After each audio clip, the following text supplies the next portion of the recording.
Seri Pelangi di Langit Singosari. Bunga di Kaki Gunung Kawi.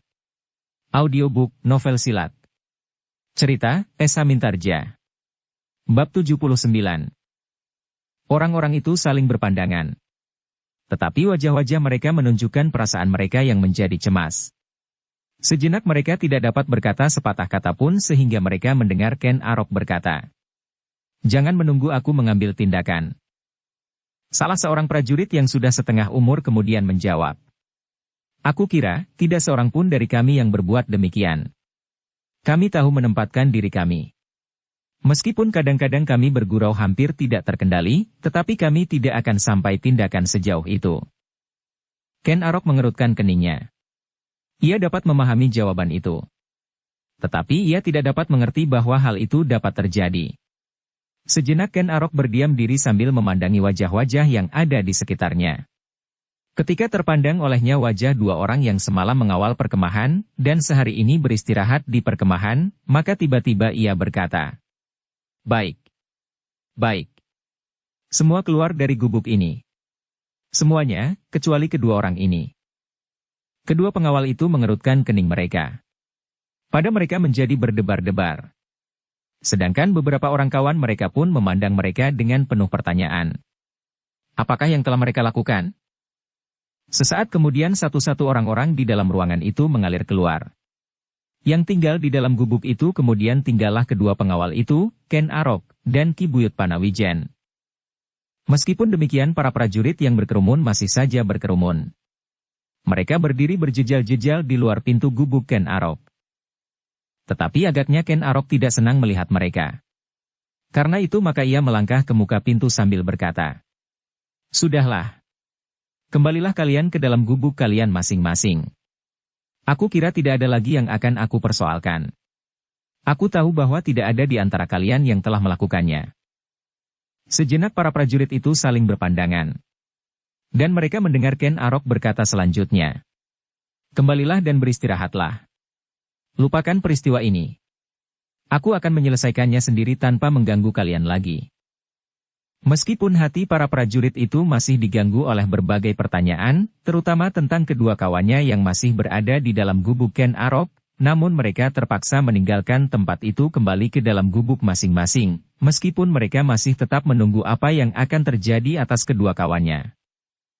Setelah para prajurit meninggalkan tempat itu, maka Ken Arok pun kembali masuk ke dalam ruangan gubuknya yang diterangi oleh sebuah pelita minyak yang tersangkut pada tiang bambu. Sinarnya yang redup berguncang ditiup angin padang yang agak keras. Sejenak ruangan itu dicekam oleh kesepian. Namun kesepian yang tegang.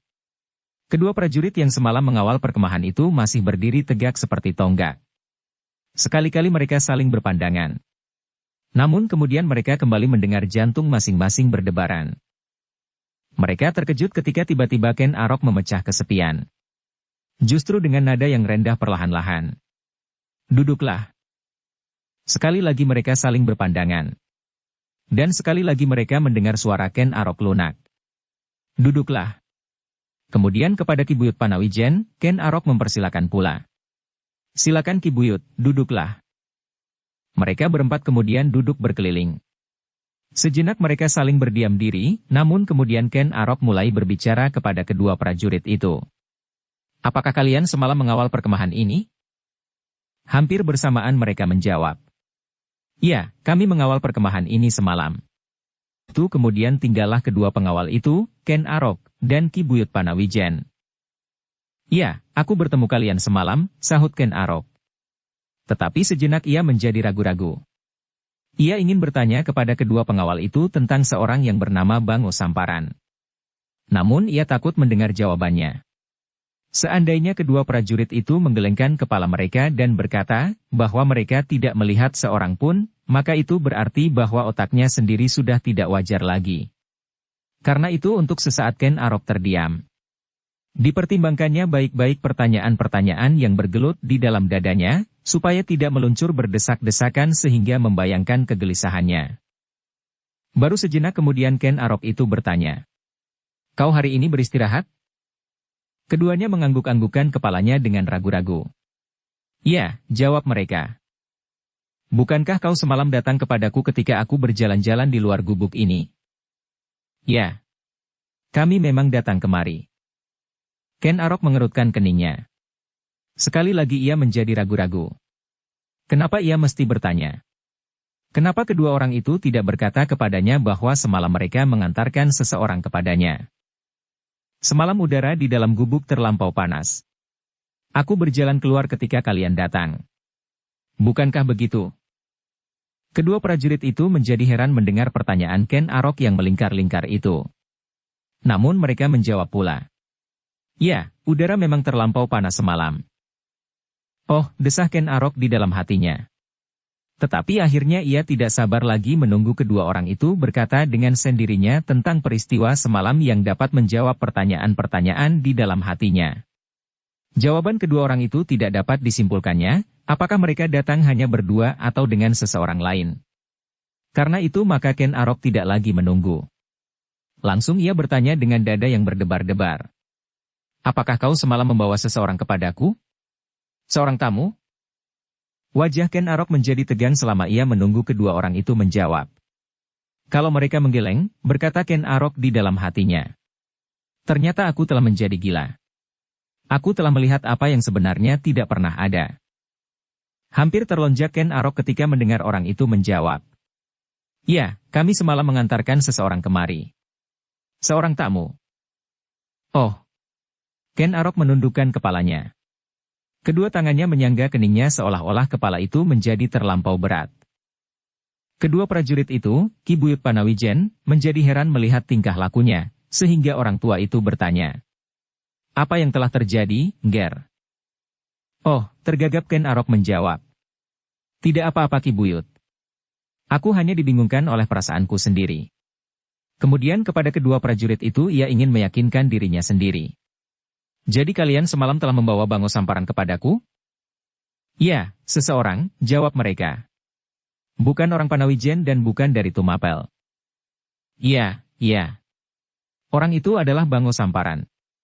Ken Arok menarik nafas dalam-dalam.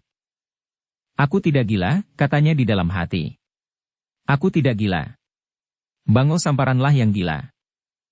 Meskipun demikian, Ken Arok tidak dapat ingkar kepada diri sendiri, bahwa apa yang telah terjadi itu, kegelisahan, kebingungan, dan keraguan-raguan, adalah akibat dari mimpi yang gila yang didengarnya dari mulut Bango Samparan. Seandainya ia tidak pernah mendengar mimpi itu, maka ia tidak akan bingung seandainya Bango Samparan itu benar-benar tidak pernah datang sekalipun. Tetapi Bango Samparan itu ternyata benar-benar telah datang di gubuknya. Bango Samparan itu telah bercerita kepadanya tentang sesuatu yang telah membuatnya gelisah. Kalau tidak, maka ia tidak akan bingung bertanya kepada orang-orang yang dijumpainya tentang seseorang yang bernama Bango Samparan.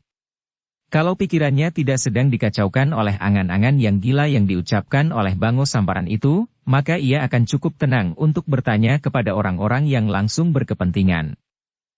Kedua orang prajurit itu masih saja duduk dengan penuh menyimpan pertanyaan di dalam dadanya. Ia masih belum tahu hubungan yang jelas antara seonggok rumput itu dengan tamu Ken Arok semalam. Sejenak mereka saling berdiam diri. Ki Buyut Panawijen hanya mengangguk-anggukan kepalanya saja, karena ia tidak tahu ujung pangkal dari pembicaraan mereka tentang tamu yang dibawa oleh kedua prajurit itu. Yang mula-mula memecah kesepian adalah suara Ken Arok datar. Aku minta maaf kepada kalian. Mungkin kalian menjadi gelisah atau cemas. Aku memang terlampau tergesa-gesa. Kedua prajurit itu saling berpandangan, tetapi keduanya tidak menjawab. Dan karena keduanya diam saja, maka Ken Arok meneruskan.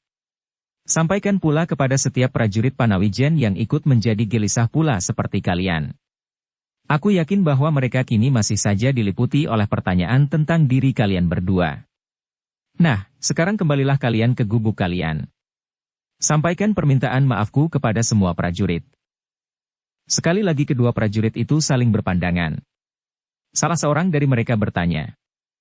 Apakah yang sebenarnya telah terjadi? Ken Arok berpaling sejenak, memandangi seonggok rumput di samping pembaringannya. Katanya. Dalam kegelisahan aku terlampau cepat menjadi marah. Apa yang kalian lihat di sini sebenarnya tidak ada hubungannya dengan kalian. Kalian tidak usah berpikir tentang rumput kering itu. Itu pasti pokal tamu semalam. Aku kira ia pergi ketika aku sedang berada di sendang yang sedang dibuat itu. Dan tamuku itu pula lah yang telah membawa seluruh pakaianku dan menggantinya dengan seonggok rumput kering. Kedua prajurit itu mengangguk-anggukan kepalanya sambil menarik nafas dalam-dalam, sedangkan Ki Buyut Panawijen mengangguk-anggukan pula sambil berkata, "Oh, jadi semalam Angger kedatangan seorang tamu yang pergi tanpa pamit?" Begitulah Ki Buyut. Kang segala perbuatan. Siapakah tamu Angger itu? Dan apakah Angger yakin bahwa tamu Angger itu yang telah berbuat? Ken Arok terdiam sejenak. Ia menjadi ragu-ragu untuk mengatakan hubungan antara dirinya dengan Bango Samparan. Ia sendiri sebenarnya tidak ingin mendengar tentang hubungan yang pernah terjadi itu.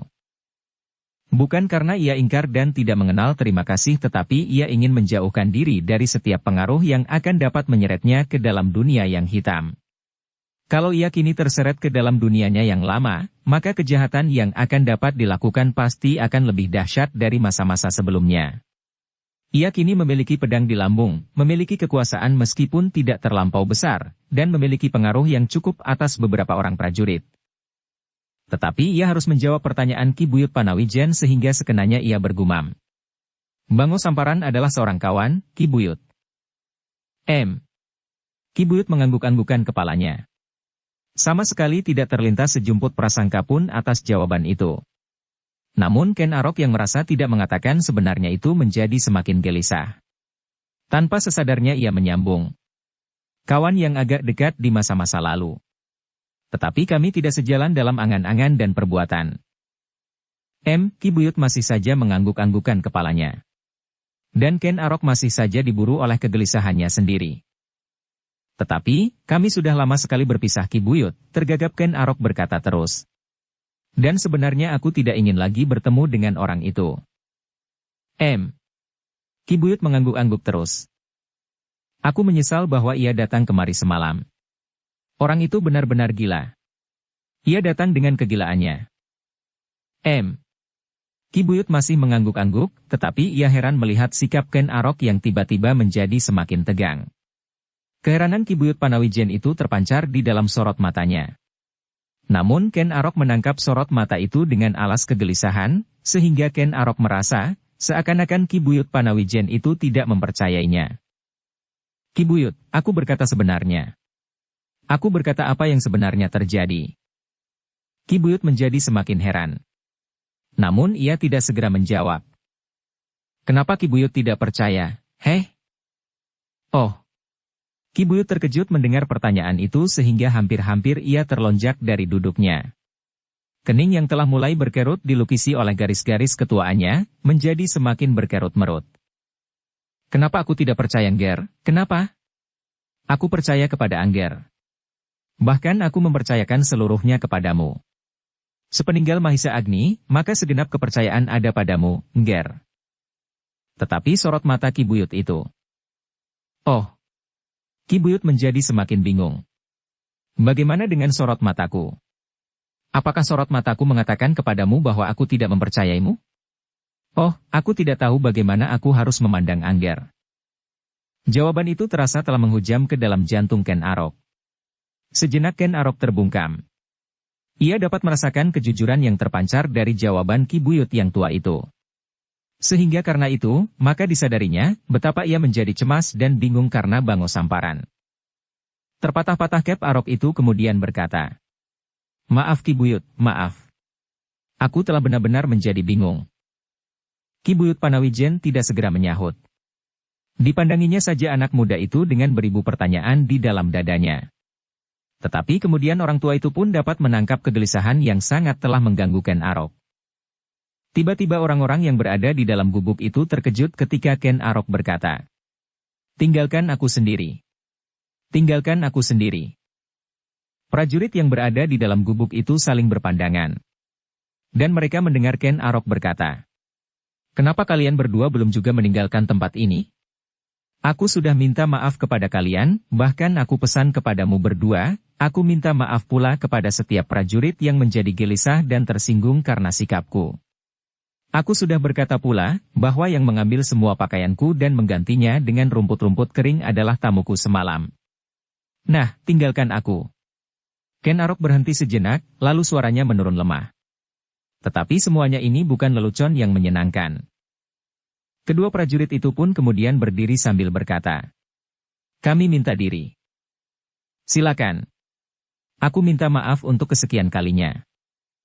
Kedua prajurit itu pun kemudian meninggalkan gubuk itu. Beberapa langkah mereka berpaling. Ketika sekali lagi mereka saling berpandangan, maka mereka pun menggeleng-gelengkan kepala masing-masing. Mereka seolah-olah saling bertanya, apakah yang sebenarnya telah terjadi, tetapi mereka pun bersama-sama menyadari bahwa mereka tidak tahu apa-apa tentang Ken Arok dan tamunya. Meskipun kedua prajurit itu telah meninggalkan gubuk Ken Arok, namun Ki Buyut masih saja duduk di samping Ken Arok.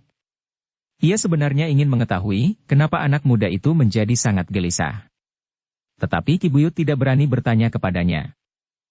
Sesaat mereka duduk tanpa mengucapkan sepatah kata pun. Kepala-kepala mereka menunduk dan angan-angan mereka mengembara ke dunia yang tidak dapat mereka jajaki. Malam yang sepi itu pun menjadi semakin sepi. Nyala pelita minyak masih saja berayun-ayun di belai padang. Lamat-lamat di kejauhan terdengar derik belalang, dan sekali-sekali terdengar lolong anjing liar dan keluhan burung kedasi. Tetapi betapa malam diselimuti oleh kesenyapan yang langut, namun Ken Arok masih juga dikejar oleh kegelisahannya. Dengan sekuat tenaga ia mencoba menguasai dirinya supaya tidak lagi menyinggung perasaan orang lain yang tidak bersangkut paut dan tidak mengerti sama sekali persoalan Bango Samparan. Ki Buyut Panawijen, seorang yang telah cukup banyak makan asin pahitnya kehidupan, dapat menghubungkan kegelisahan Ken Arok itu dengan tamunya semalam, yang menurut dugaan Ken Arok telah membawa segenap sisa pakaiannya, kecuali yang dipakainya itu. Tetapi Ki Buyut pun menyangka, bahkan hampir meyakininya, bahwa sebenarnya kegelisahan Ken Arok bukan hanya sekadar karena pakaiannya itu lenyap. Anak muda itu telah berkata, bahwa ia akan dapat meminjam kepada orang lain kemudian kembali ke Tumapel untuk mengambil pakaiannya yang lain atau minta kepada aku Tunggul Ametung. Tetapi yang lain itulah yang agaknya tidak hendak dikatakannya. Yang lain itu pulalah yang sangat menggelisahkannya. Namun ternyata Ken Arok yang hampir tidak pernah menahan sesuatu perasaan apapun di masa lampaunya, terlampau sukar untuk menyembunyikan kegelisahannya. Di masa lampau ia akan berbuat apa saja yang terbersit di hatinya. Ia akan berteriak apabila ia ingin berteriak. Ia akan berkelahi apabila ia ingin berkelahi. Ia akan mencegat dan menangkap gadis-gadis apabila dikehendaki. Bahkan ia akan membunuh apabila keinginan itu timbul di dalam benaknya. Perlahan-lahan ia telah berhasil menyingkir dari dunianya yang kelam itu. Namun untuk menahan dadanya digetarkan oleh perasaan gelisah dan pepat, adalah terlampau sulit baginya. Karena itu, maka tanpa disangka-sangka oleh Ki Buyut Panawijen, Ken Arok itu kemudian berkata, "Ki Buyut, aku telah berbohong. Aku telah mencoba membohongi Ki Buyut." Ki Buyut mengangkat wajahnya. Kini ia tahu, kenapa Ken Arok menyangkanya, bahwa ia tidak mempercayai kata-kata anak muda itu. Orang yang telah cukup berumur itu segera dapat mengerti apa yang menyebabkan Ken Arok berbuat demikian. Perasaannya sendirilah yang mengatakannya bahwa ia telah berbohong, bahwa kata-katanya itu tidak dapat dipercaya. Namun karena itu pula Ki Buyut Panawijen menjadi kagum akan kejujuran hatinya. Hatinya yang masih cukup terbuka dalam kesederhanaannya. "Ki Buyut," berkata Ken Arok terbata-bata. "Bango Samparan sama sekali bukan hanya sekadar temanku." Ki Buyut mengangguk-anggukan kepalanya. Agaknya Bango Samparan itu mempunyai kedudukan yang khusus di hati Ken Arok, sehingga kehadirannya telah membuat anak muda itu kebingungan. Dan sebelum Ki Buyut berkata, Ken Arok meneruskan. "Tetapi bahwa ia yang telah mengambil pakaianku dapat aku yakini. Bango Samparan memang mempunyai sifat yang demikian. Dan itulah yang menakutkan aku. Aku tidak mau lagi disentuh oleh racun-racun yang pernah menghujam di dalam benakku di masa kanak-kanakku. Ki Buyut, Bango Samparan seorang penjudi besar, tetapi seorang perampok kecil-kecilan itu adalah ayah angkatku." Ki Buyut Panawijen masih mengangguk-anggukan kepalanya. Ia menjadi semakin jelas akan persoalan anak muda itu. Anak muda yang ketakutan melihat bayang-bayang yang pernah menyelimutinya di masa kanak-kanak, dan yang kini tiba-tiba saja telah muncul kembali. Tetapi Ki Buyut Panawijen masih belum menanggapinya. Ia masih saja berdiam diri sambil memperhatikan setiap kata yang diucapkan oleh Ken Arok. Dan Ken Arok itu berkata terus. "Dan ayah angkatku itu, seperti ayah angkatku yang lain, Lembong, telah membentukku menjadi seekor serigala yang liar, yang hidup berkeliaran tanpa landasan. Sekali-sekali aku jumpai juga orang-orang yang baik, seorang yang mengajarku mengenai beberapa hal, bahkan sampai pada masalah kepandaian ilmu dan kesusastraan. Tetapi tak seorang pun yang langsung memperhatikan masalah kerohanian. Sehingga suatu ketika aku bertemu dengan orang-orang yang aku anggap aneh, yang memberikan pengertian yang lain, yang belum pernah aku dengar sebelumnya. Namun, kini tiba-tiba orang semacam Bango Samparan itu muncul kembali. Ki Buyut mengerutkan keningnya. Perlahan-lahan orang tua itu berkata, "Anak mas, kehadiran orang-orang yang tidak kau kehendaki itu, jadikanlah alat untuk melihat diri sendiri. Bukankah kehadiran Bango Samparan dapat memberikan sekadar kenangan atas masa lampau itu? Dan Angger sudah menyadari bahwa masa lampau itu sama sekali tidak menyenangkan? Nah, dengan demikian maka Angger akan dapat semakin menjauhkan diri dari kehidupan masa lampau itu, dengan menghayati hidup ini dengan sebaik-baiknya. Hidup yang telah kau ketemukan dengan cara dan jalan yang kau kehendaki." Kini Ken Aroklah yang mengangguk-anggukan kepalanya. Ia mencoba untuk memahami kata-kata orang tua itu. Mempergunakan keadaan ini untuk semakin meyakini jalan hidupnya yang kini menjadi semakin baik dan terang.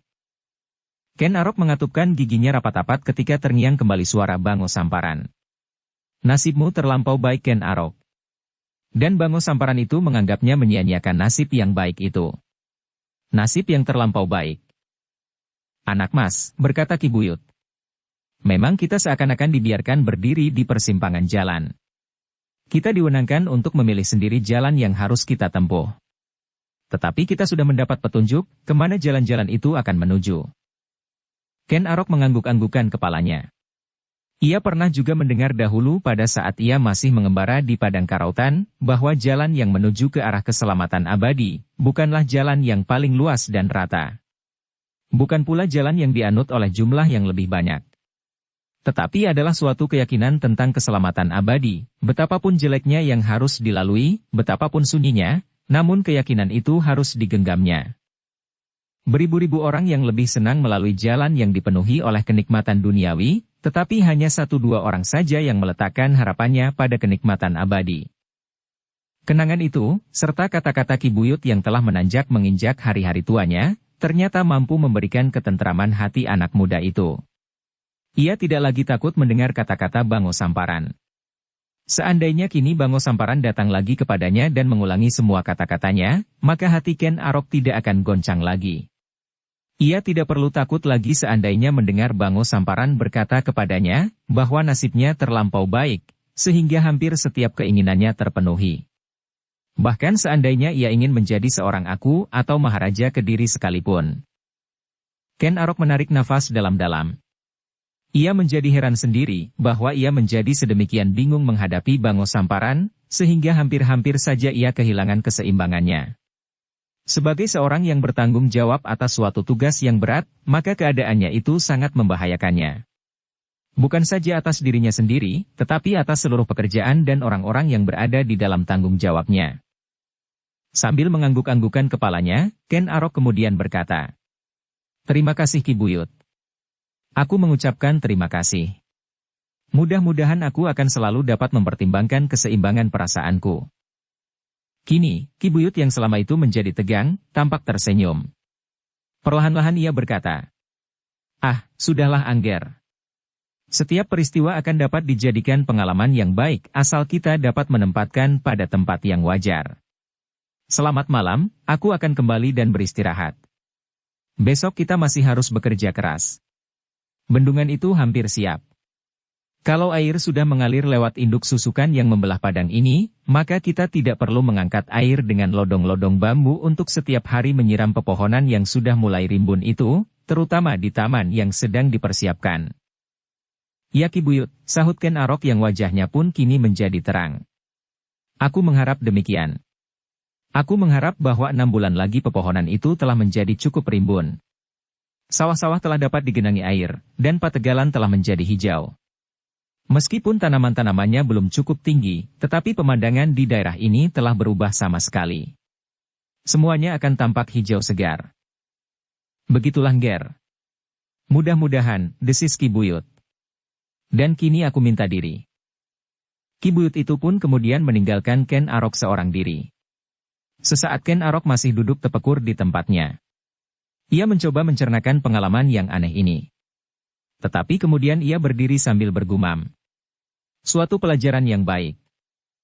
Tanpa disadarinya maka mulailah tangannya menyambar makanan yang disediakan untuknya.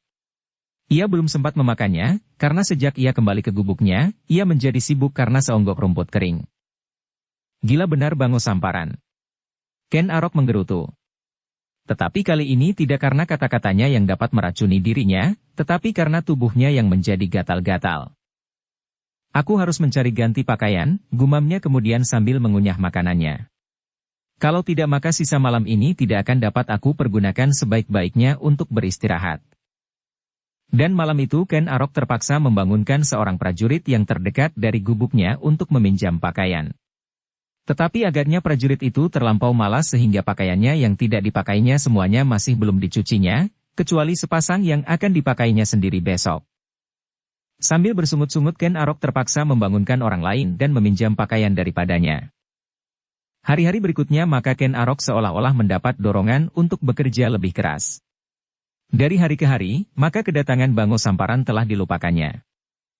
Ia telah mendengar laporan dari kedua orang prajurit yang melaporkan hilangnya Mahisa Agni ke Tumapel. Dan ia telah menyuruh dua orang yang lain untuk mengambil pakaiannya yang ditinggalkannya di baraknya di Tumapel.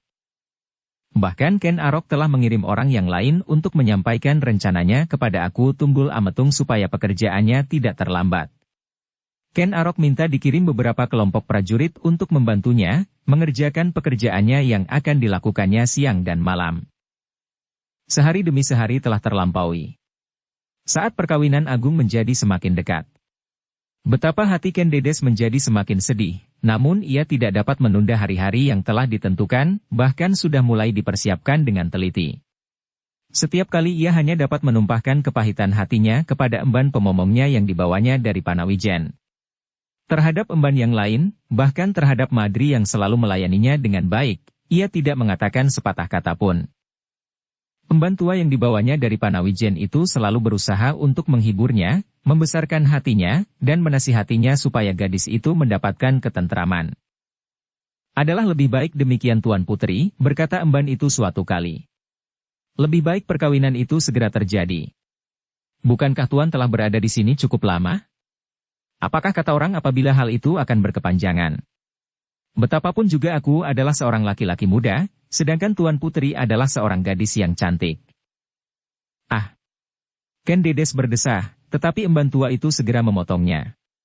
Sudah tentu Tuan Putri dan tuanku aku Tunggul Ametung akan menjaga diri masing-masing. Namun orang-orang di luar istana, apalagi yang tidak senang melihat kehadiran Tuan Putri di sini, akan dapat mengatakan hal-hal yang tidak baik. Seolah-olah tuanku bukanlah seorang permaisuri. Seolah-olah Tuan Putri hanya sekadar seorang selir.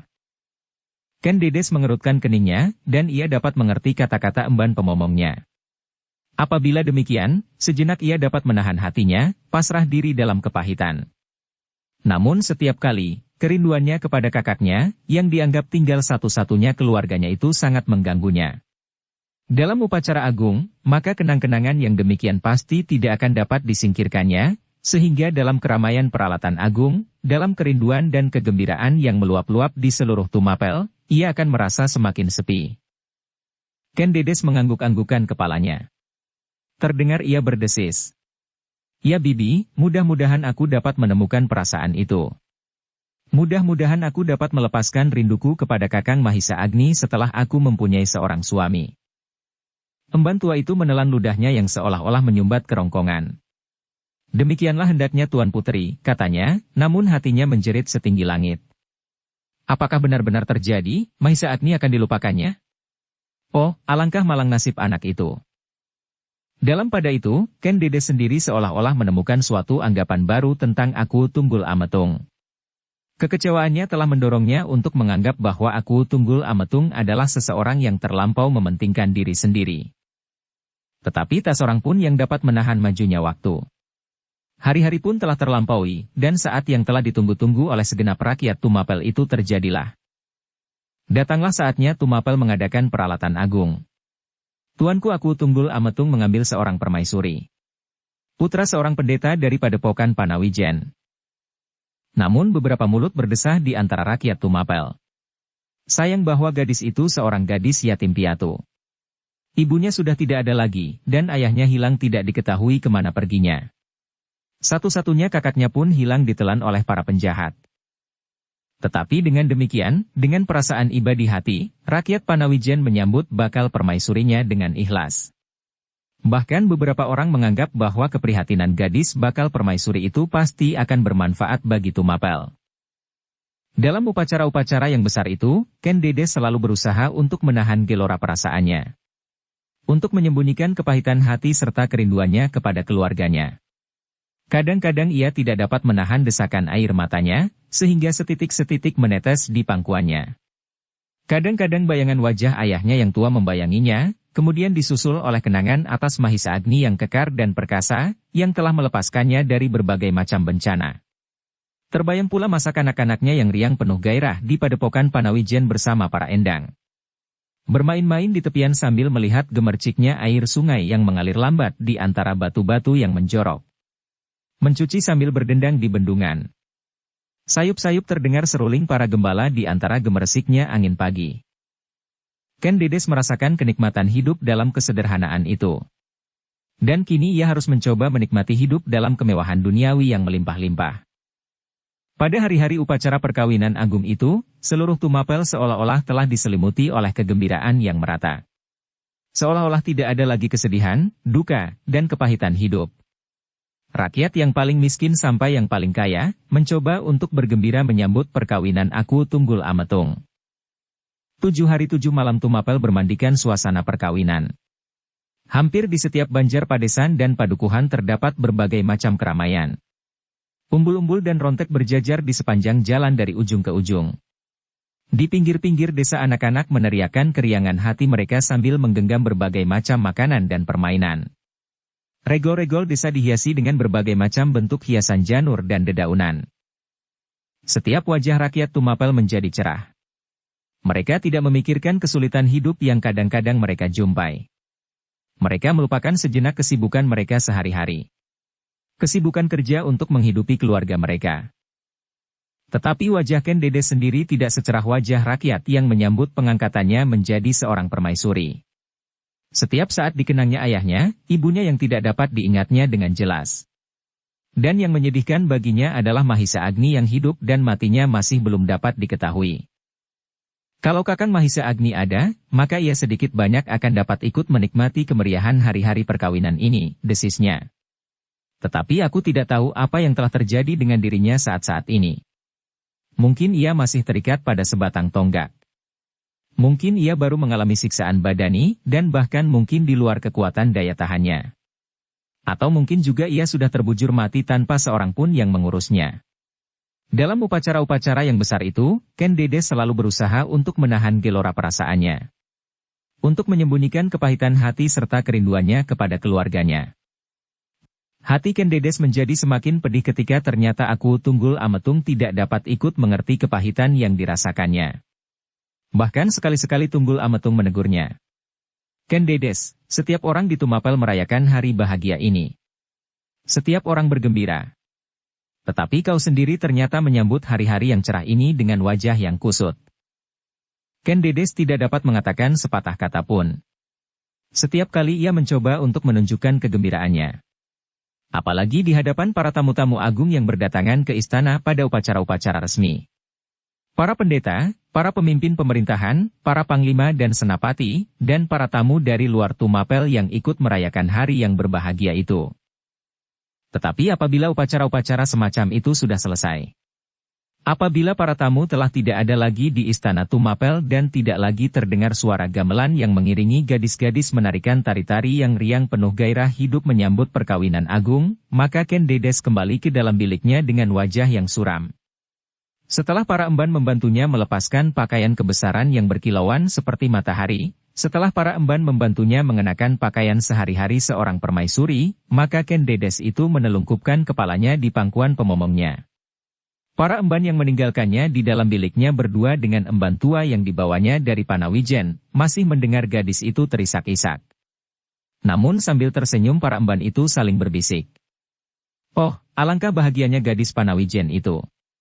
Ia menangisi kurnia yang tidak pernah diimpikannya di masa kanak-kanak. Sebagai seorang gadis padepokan yang terpencil, maka ia kini berada di sentong tengen istana Tumapel. Kegembiraan yang meledak telah menyebabkan ia tidak dapat menahan diri. Bukankah kalian mendengar Tuan Putri itu menangis? Ah, bukankah itu sudah sewajarnya? Kau pun akan menangis seandainya tiba-tiba kau diambil menjadi seorang istri senapati saja. Apalagi menjadi seorang permaisuri. Kau pasti tidak akan dapat merasakan betapa bahagianya, sebab kau akan mati membeku karena kegirangan. Kalau benar aku menjadi istri seorang senapati maka kau aku beri anugerah. Prajurit suamiku yang paling tampan akan mengambilmu menjadi selirnya. Ah, tidak mau. Para emban itu pun kemudian tertawa. Meskipun mereka mencoba untuk menahan suara tertawa mereka, namun para prajurit yang berada di belakang istana mendengarnya. Ketika prajurit-prajurit itu berpaling, dilihatnya beberapa orang emban lewat melintasi halaman belakang. Desa salah seorang dari prajurit-prajurit itu. Kalian mengenakan pakaian yang paling indah yang kalian punyai. Tetapi kalian tidak membawa makanan yang paling enak untuk kami yang bertugas di gardu-gardu perondaan. Kami tidak mengurusi makanmu, sahut salah seorang emban itu. Ya, mungkin lain kali kau akan mengurusi makananku. Tidak mungkin. Aku bukan emban Madaran. Siapa tahu kalau kau kelak menjadi istriku. Jangan terlampau perasa. Bercerminlah di belumbang sebelah. Kau akan melihat wajahmu sendiri yang jelek itu. Prajurit itu tidak marah. Tetapi justru ia tertawa lebih keras dari suara para emban. Pemimpin peronda istana pada saat itu mendengar suara tertawa prajuritnya. Tetapi kali ini dibiarkannya saja para prajurit dan emban tertawa terlampau keras. Seluruh Tumapel memang sedang tertawa. Di alun-alun di muka istana itu pun sedang diadakan berbagai macam pertunjukan. Di bawah pohon beringin. Di malam hari Tumapel memancarkan sinar beribu-ribu obor di sepanjang jalan, di regol-regol, dan di banjar-banjar. Seolah-olah Tumapel ingin bersaing dengan wajah langit yang biru, yang ditaburi oleh berjuta-juta bintang-bintang yang gemerlapan. Tetapi Tumapel tidak mendengarkan suara hati seorang gadis yang sedang disambutnya. Hanya emban tua pemomongnya sajalah yang dapat ikut menitikkan air mata. Tetapi air mata itu adalah juga air mata kesedihannya sendiri, karena ia pun sedang menangisi anak satu-satunya yang hilang tak tentu lintang bujurnya. Demikianlah maka wajah dan hati keputren istana Tumapel itu tidak sejalan. Wajah yang cerah bercahaya karena rangken dan perhiasan yang cemerlang. Tetapi hati permaisuri itu sendiri menjadi suram. Namun setiap kali emban pemomongnya berkata, "Tuan Putri, lambat laun Tuan Putri pasti akan menemukan kegembiraan Tuan kembali.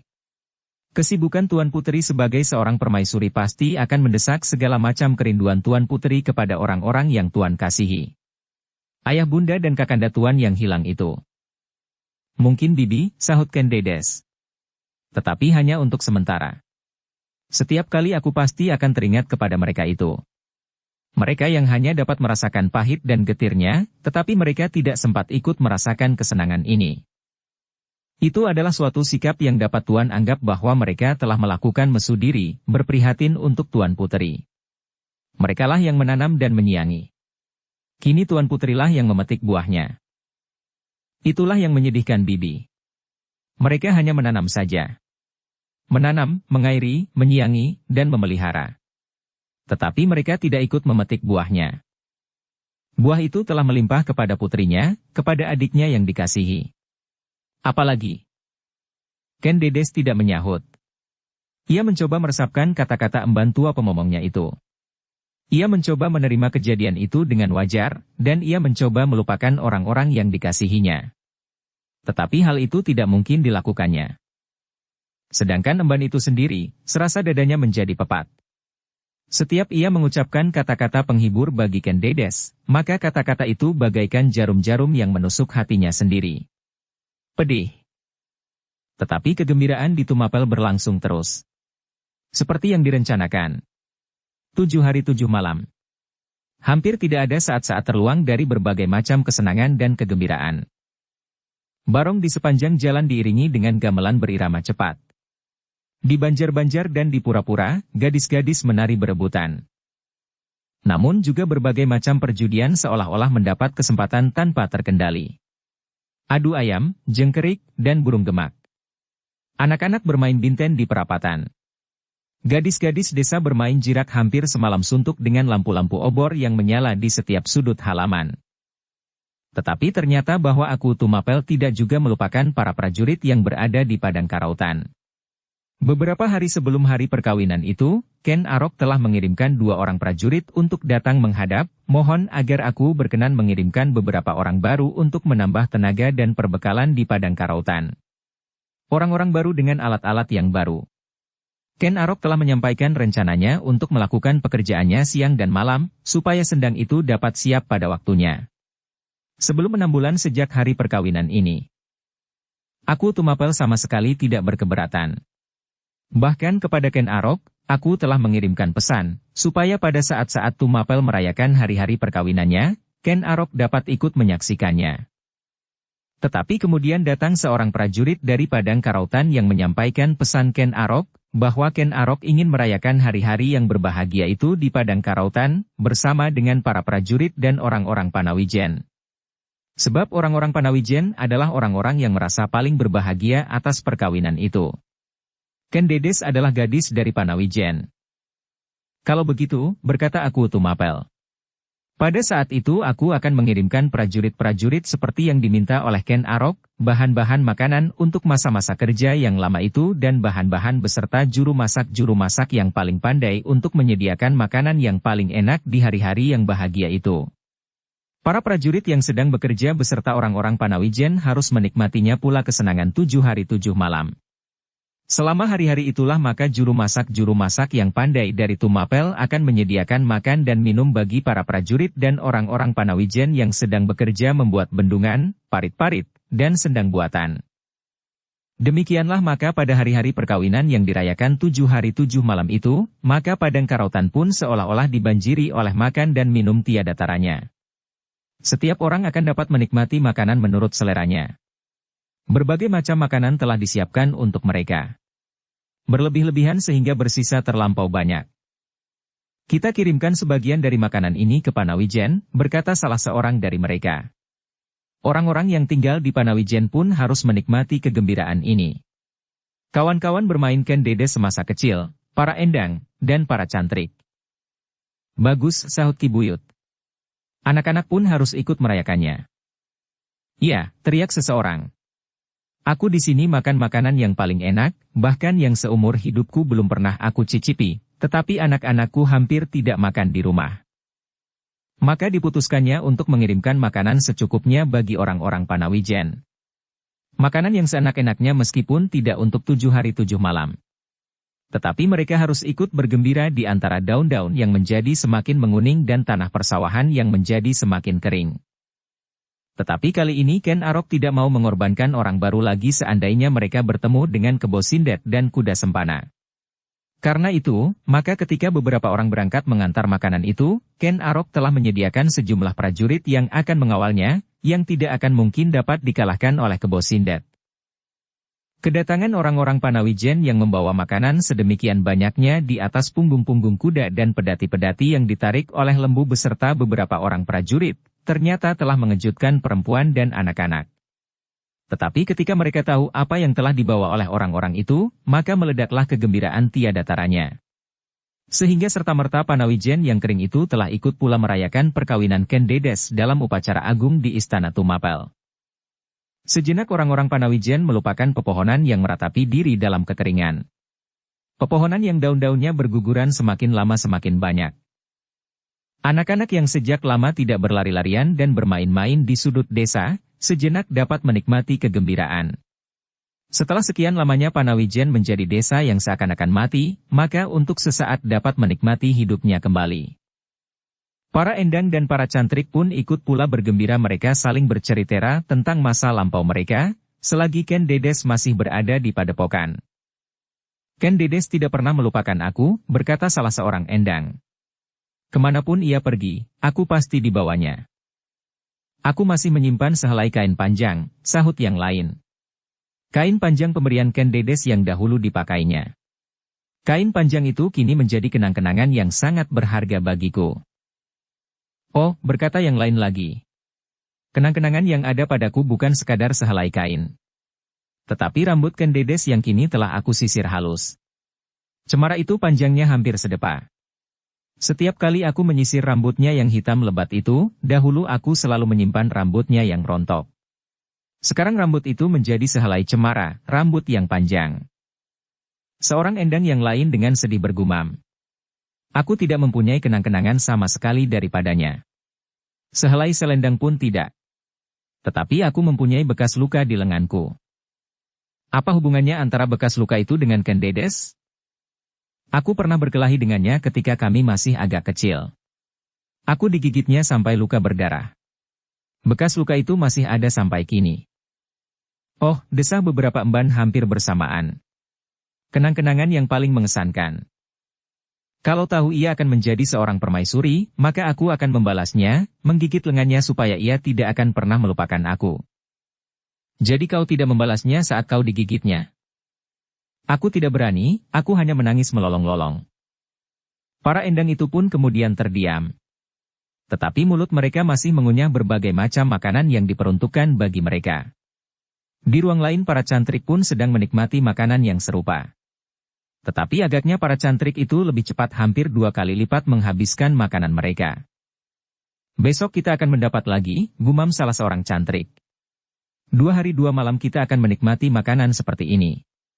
Bahkan mungkin lebih lama lagi. Tak ada yang sempat menjawab karena mulut mereka sedang dipenuhi oleh berbagai macam makanan yang belum pernah mereka nikmati sepanjang umur mereka. Makanan yang disesuaikan dengan selera juru madaran dari Istana Tumapel. Di padang karautan, kegembiraan yang serupa agaknya tidak kalah meriahnya. Para prajurit menari-nari sesuka hati. Ada beberapa di antara mereka memang seorang penari. Tetapi karena tidak ada gamelan, maka mereka menari tanpa irama diiringi oleh kawan-kawannya yang mencoba menirukan suara gamelan dengan mulutnya. Namun demikian hal itu sangat menggembirakan. Mereka tertawa sambil mengunyah makanan dan minum-minuman yang selama ini tidak pernah mereka nikmati. Mereka selama berada di padang karautan hanya minum air sungai, atau air panas yang direndami daun serai dan gula kelapa.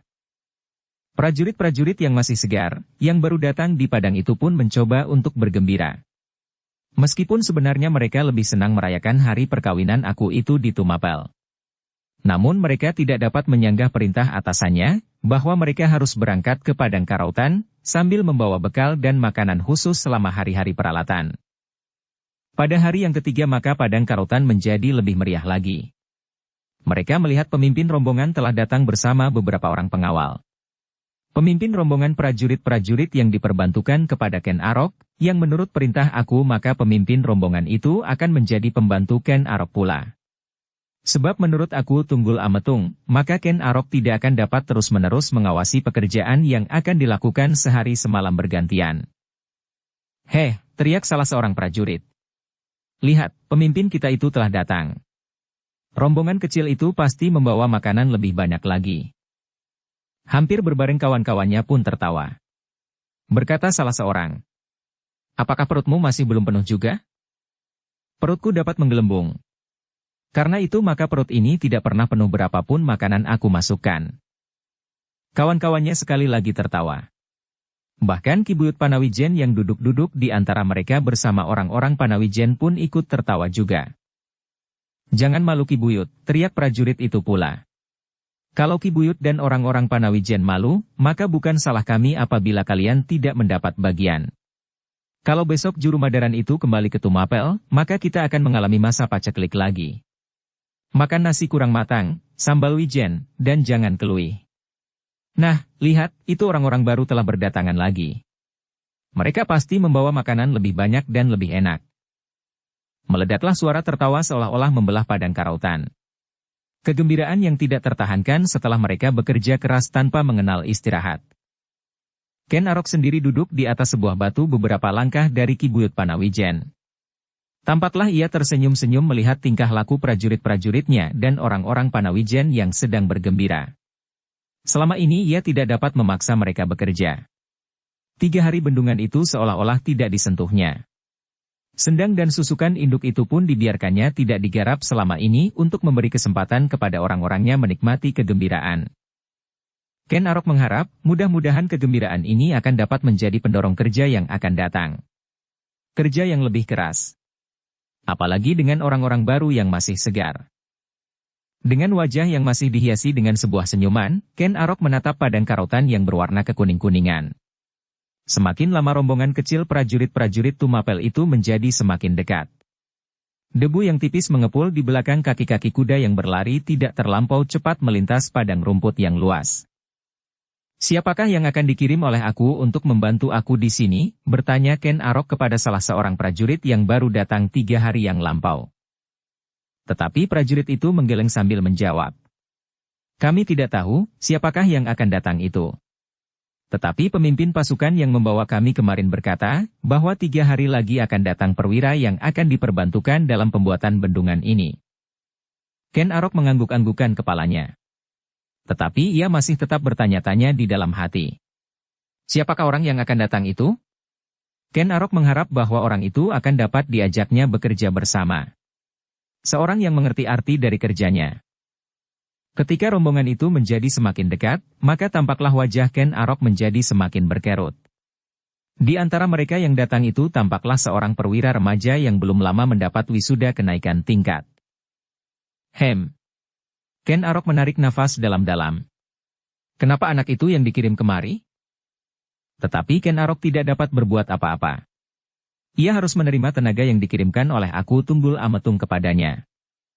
Bukankah ia hanya membantu aku mengawasi para prajurit yang sedang bekerja? Mudah-mudahan sikapnya tidak mengendorkan hasrat dari setiap orang di sini. Mulutnya agak terlampau lancang. Dan sikapnya yang kekanak-kanakan kurang meyakinkan sikap seorang pemimpin, desisnya di dalam hati. Bersambung ke bab 80. Dukung kami dengan subscribe, follow, like, komen dan share. Terima kasih.